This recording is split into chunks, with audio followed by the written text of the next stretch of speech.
Senhor esteja convosco. Ele está no meio de nós. Proclamação do Evangelho de Jesus Cristo segundo João. Glória a vós, Senhor.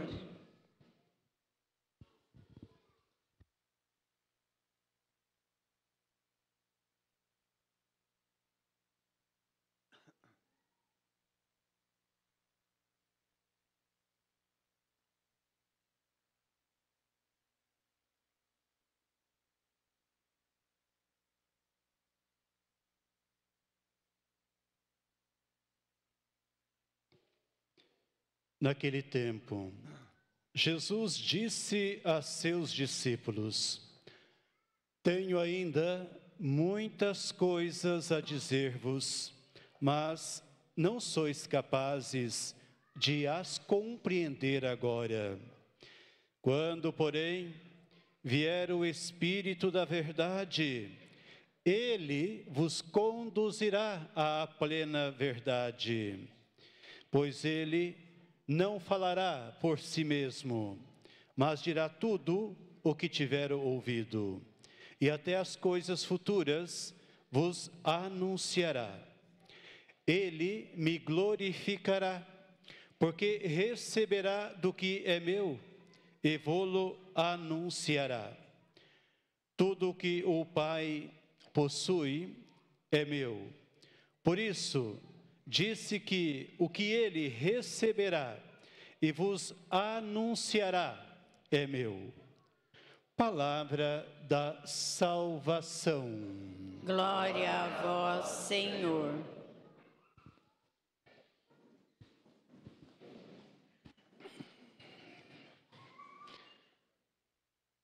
Foi derramado em nossos corações este amor de Deus, pelo Espírito Santo dado a nós. Assim, Paulo conclui a segunda leitura que nós ouvimos hoje. Celebramos, domingo passado, esta solenidade de Pentecostes, nesta certeza que Deus quis fazer de nós templos do Espírito Santo. E nós até compreendemos isso no dia da graça do batismo. Essa também é a nossa doutrina, que no dia do batismo, Deus faz de nós sua morada. Já pertencemos a Deus desde a concepção, tenho essa convicção. Já somos de Deus. Deus já nos criou, nos formou a partir do seu amor. Portanto, esta presença de Deus já acompanha desde o início, desde a concepção, repito, a pessoa, ou seja, aquele novo ser que vai sendo constituído no ventre materno. Mas aí nós temos sim esta alegria de saber que no momento do batismo, essa graça de sermos novas criaturas toma conta de todo o nosso ser.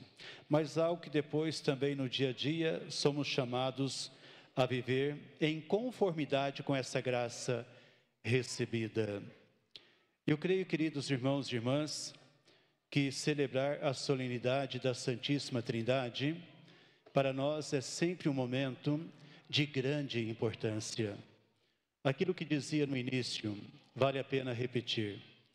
A nossa origem, o nosso início, sempre está neste Deus que é uno e trino.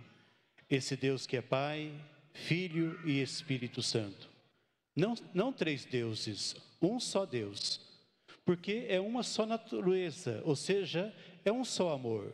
Quando falamos Deus, pensamos nesses atributos. Deus é amor, Deus é a verdade, Deus é vida, Deus é justiça, Deus é misericórdia. Então Deus é. Mas aí nós nos alegramos porque esse Deus foi se revelando a nós e, é claro, dando-se a conhecer como Deus que é Pai e que depois enviou o seu Filho a este mundo e, juntamente com o Filho, envia para nós o Espírito Santo, derramado em nossos corações, repito aquilo que Paulo também traz na leitura. Então nós podemos aí, até olhando a primeira leitura, Provérbios do Antigo Testamento, termos esta compreensão, que já no Antigo Testamento Deus já foi mostrando que são três pessoas. Ali, é claro, a própria sabedoria falando. E quando falamos sabedoria, pensamos no próprio Filho, no Verbo que estava com Deus, no Verbo que era Deus, e que São João depois, em sua carta, ele fala com muita clareza isso para nós. Então, esta presença da sabedoria junto a toda a obra de criação. Antes de tudo ser criado, eu já estava ali. E não fala que foi criada essa sabedoria, foi gerada. Por isso que nós falamos sempre na nossa profissão de fé, aquela niceno-constantinopolitano, né? Gerado e não criado. Esta é uma frase que tem peso também. Mas esta certeza de que esse Deus, portanto, é Trindade eterna. Quando Jesus, portanto, vem, ele revela plenamente tudo isso. Eis o porquê que em Cristo está a plena revelação. E ele revelou para nós que esse Pai é Criador, com certeza, mas é um Pai amoroso, um Pai misericordioso. Por isso que temos aquela outra frase de Jesus: sede perfeitos, sede misericordiosos, como vosso Pai do céu é misericordioso. Então, ser misericordioso, procurar viver o amor, é algo essencial na nossa vida. É aí que nós vamos nos compreendendo verdadeiramente criaturas desse Deus que é amor. Por isso que a realização do ser humano, ela só vai se realizando, ou seja, o ser humano vai encontrando a sua própria identidade, na medida que vai aprendendo cada vez mais a amar. E amar a partir daquilo que Jesus também ensinou. Aí nós temos neste Evangelho, Jesus falando do Espírito Santo. É Ele o Espírito da verdade. É Ele que tem o poder de nos conduzir à verdade. Então, acreditamos que é possível mergulhar na verdade do amor de Deus, porque foi derramado o Espírito em nossos corações. Então, por isso que nós somos chamados a ter essa intimidade também com o Espírito Santo no dia a dia. A termos esta atitude orante no dia a dia. A sempre pedirmos a luz, a sabedoria do Espírito Santo, para que possamos compreender as coisas segundo aquilo que é vontade de Deus. Então aí supõe humildade de nossa parte. Saber que sem a graça de Deus não somos nada. E não importa se você tem lá doutorado, pós-doutorado nisso ou naquilo, não importa. Aqui a humildade é para todos nós. Precisamos ter esta consciência da importância da ação do Espírito Santo em tudo aquilo que nós vamos fazer, para que tudo seja para a glória de Deus e também para a nossa santificação. Então aí nós, repito, precisamos dessa atitude orante, pedir sempre a graça do Espírito Santo, para que nos ilumine, e assim a nossa vida corresponda cada vez mais a essa graça do amor de Deus, seja na família, pensando aí, essa graça do batismo também, seja na comunidade e na sociedade, no mundo em que vivemos. Quando olhamos para fora de nossa janela aí e percebemos tantas situações contrárias ao projeto de Deus, é porque esse Deus não foi acolhido em muitos corações, não foi reconhecido como Senhor ainda em muitos corações. Aí nós, quando percebemos as guerras presente, agora que está em mais foco aí, Israel, com Irã, ou seja, toda aquela situação onde tantos irmãos e irmãs morrendo, sofrendo, e tantas outras guerras que acontecem mundo afora, mas também ainda muitos ambientes familiares onde não se tem diálogo, não se tem respeito, onde falta um olhar mais amoroso um para com o outro. Então tudo isso é expressão de um coração que ainda não se abriu à graça de Deus. É a expressão de um coração que não reconheceu Deus como seu Senhor. Então, por isso, peçamos ao Espírito Santo, Ele que tem o poder de nos conduzir à verdade, para que possamos penetrar cada vez mais, estas realidades que estão aí, mas com o olhar de Deus, para saber também que Deus nos chama a rezar pela transformação do mundo. Com certeza, trazer presente sempre essas realidades em nossas orações é fundamental. Mas depois essa pergunta: como também eu, onde estou, eu colaborar para que este amor de Deus floresça? Então, por isso também, queridos irmãos e irmãs, que nós somos chamados a compreender que esse Deus Trindade é o Criador de todos os nossos irmãos e irmãs. Então, quando encontramos uma pessoa desfigurada nas ruas, uma pessoa que está aí envolvida por tantas situações de morte, seja a drogadição ou tantas outras situações, ali está uma imagem de Deus. Porque todo ser humano foi criado à imagem e semelhança de Deus. Então eu não tenho que ficar procurando ali o pecado na pessoa. Eu não tenho que ficar procurando ali julgar aquela pessoa, como é uma tendência muito forte.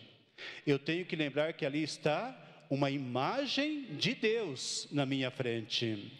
Então, como eu ter um olhar purificado para saber acolher aquela pessoa como uma criatura que é amada por Deus? E que Deus, Ele quer restaurar a vida daquela pessoa também. Ele quer transformar a vida daquela pessoa também. Ele quer tocar a alma daquela pessoa também. Mas aí Deus, de repente, Ele conta comigo, Ele conta contigo. Por isso a pergunta fundamental: Senhor, como ser instrumento, canal da vossa graça na vida dessa pessoa? Por isso, repito, peçamos este olhar purificado, para que quando encontrarmos pessoas numa situação de morte, de sofrimento, que o nosso olhar perceba que ali está uma imagem de Deus e que precisa ser restaurada também. Quando visitamos, para quem tem o costume de visitar os presídios, e ali nos deparamos com tantas pessoas e tantas situações delicadas demais, pessoas que cometeram tantos crimes até hediondos. Como separarmos aquela situação de pecado que é detestável, mas ainda olharmos para aquela pessoa e lembrar que aquela pessoa foi criada à imagem e semelhança de Deus? Que aquela pessoa ainda precisa de um olhar de compaixão, de misericórdia. É um exercício, portanto, muito exigente, mas é necessário. Porque se eu vivo esta pertença a um Deus que é Trindade, que é amor, então eu preciso procurar pautar a minha vida a partir deste amor também. Para dizer que celebrar a solenidade da Santíssima Trindade me faz pensar neste compromisso que eu tenho diante de tantas e tantas realidades de sofrimento, morte, que estão presentes em nossa sociedade, no mundo em que vivemos. Aí posso encerrar olhando para vocês, pais e padrinhos também, na certeza que Deus, Ele está confiando uma missão muito abençoada, mas muito exigente também. Porque vocês são chamados a fazer com que cada criança, mas aí temos o adolescente também, né? O Bernardo, depois o Rafael. Eu lembrava que era arcanjo. O Rafael, que está crescidinho, que já entende as coisas, já estão na catequese, acredito, né? Pronto. Mas para dizer que esta missão bonita e exigente, em fazer com que possam compreender esse Deus amor e viver a partir deste amor que vem de Deus também. Então saiamos daqui com essa consciência. Deus confia a nós esta missão. Mas que todos nós, encerrando já essa fala, possamos sair daqui também glorificando. Deus derramou em nossos corações o seu amor, o seu Espírito. Então somos morada, templos vivos do Senhor. E que por meio de cada um de nós, esse Deus seja mais reconhecido no mundo em que vivemos. Esse Deus seja mais acolhido no mundo em que vivemos. Que este amor de Deus, o amor que já venceu até a morte, que esse amor de Deus possa reinar em nosso coração e possa transfigurar, transformar, por meio de nós, a vida de tantos irmãos e irmãs espalhados mundo afora. Então, eis a nossa missão diante do Deus que nos criou, nos amou e nos salvou também. Louvado seja nosso Senhor Jesus Cristo.